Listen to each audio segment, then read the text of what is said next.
Kamu pernah nggak sih ngerasa hidup kamu itu sesempit selokan, penuh kejutan random dan teman kamu kadang bikin kesel tapi kamu tetap nggak bisa jauh. Nah, itu dia larva. Dan percaya atau enggak, dari dua ulat lucu itu, Red sama Yellow, kita bisa belajar cara bertahan hidup, cara ketawa pas lagi susah, bahkan cara jaga pertemanan.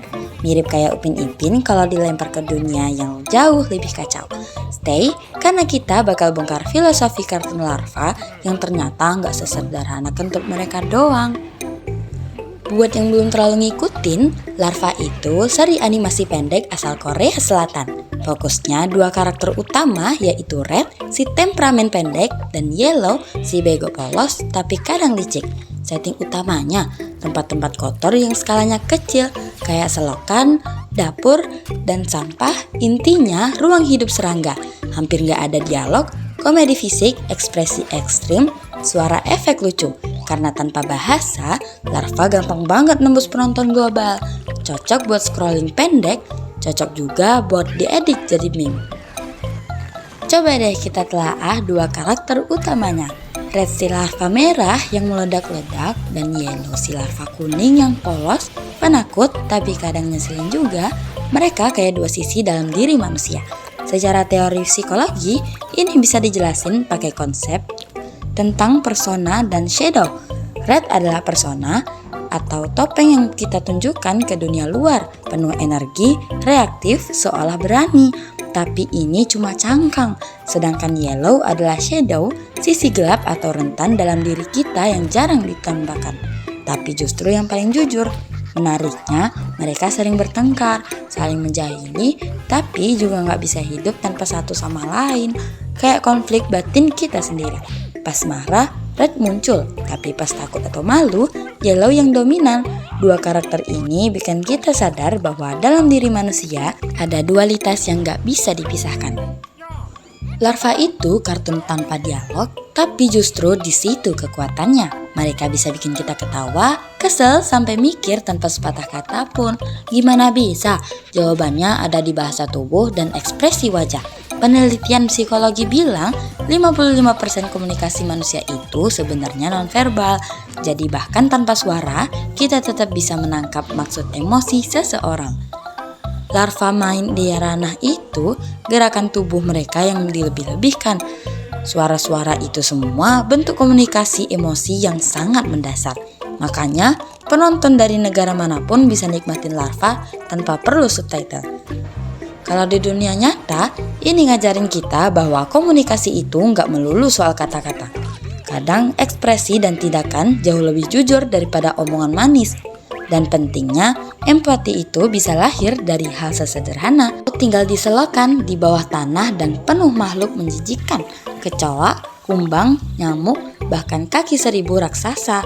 Dan tiap hari mereka harus bertahan hidup dari gangguan, rebutan makanan, sampai bencana kayak es krim jatuh atau korek gas meledak. Secara teori, ini nyambung ke konsep adaptasi sosial dalam lingkungan toksik. Banyak dari kita, terutama remaja, ngelewatin fase hidup yang penuh tekanan. Sekolah, bully, drama pertemanan, masalah keluarga. Tapi kayak Red dan Yellow, kita masih bisa survive. Kadang caranya ya dengan konyol, kadang dengan marah, kadang malah pasrah. Larva ngajarin bahwa dalam dunia yang absurd dan gak adil, kita tetap bisa nemuin cara buat ketawa. Meskipun hari ini kita yang kejedot, besok mungkin kita yang dapat pisang. Dan yang menarik, meskipun mereka rebut terus, Red dan Yellow gak pernah ninggalin satu sama lain. Ini nilai tentang loyalitas dalam dunia yang keras. Itu penting banget. Dan tahu nggak, dunia larva itu nggak pernah stabil. Kadang mereka tinggal di selokan, kadang di lemari es, kadang di tengah kota, bahkan pernah di pulau terpencil. Ini tuh bisa bikin kita sebagai filosofi hidup. Gak ada tempat aman yang benar-benar abadi. Kita bisa aja nyaman hari ini, tapi besok dipaksa pindah zona. Kayak dunia sekolah, kelas baru, guru baru, teman baru, dan kita harus terus adaptasi. Dan banyak karakter di larva yang datang dan pergi. Kayak Black, si larva hitam yang kuat tapi pendiam. Atau si Rainbow yang diam-diam ngeselin. ini kayak orang-orang di hidup kita juga. Ada yang nempel, ada yang ngelewatin kita doang, tapi semuanya ninggalin jejak. Dan satu hal terakhir, meski dunia mereka keras, warna-warna cerah di animasinya tetap playful. Ini ngingetin kita bahwa hidup boleh kacau, tapi masih bisa lihat sisi lucu dari semuanya. Larva itu absurd. Iya, lucu banget. Tapi anehnya semua umur suka.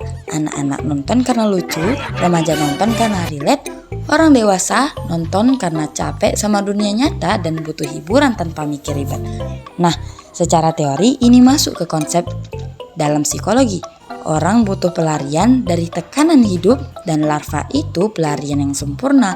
Gak ada plot ribet, gak ada moral tinggi yang menggurui, cuma dua makhluk aneh yang ribut terus tapi tetap berteman. Dan ini keren karena larva itu gak pakai bahasa, tapi bisa ditayangin di lebih dari 40 negara. Gak perlu duber, gak perlu subtitle, semua orang bisa nikmatin. Ini yang disebut bahasa visual universal. Sesuatu yang jarang banget berhasil di kartun lain. Lebih dari itu, larva itu benar-benar menggambarkan kehidupan sosial. Ada satir tentang kesenjangan, konflik kepentingan, bahkan perebutan kekuasaan. Lihat deh episode-episode saat mereka rebutan makanan.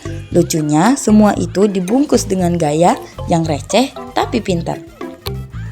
Dan satu hal yang paling nyentil, larva tuh gak pernah kasih solusi pasti.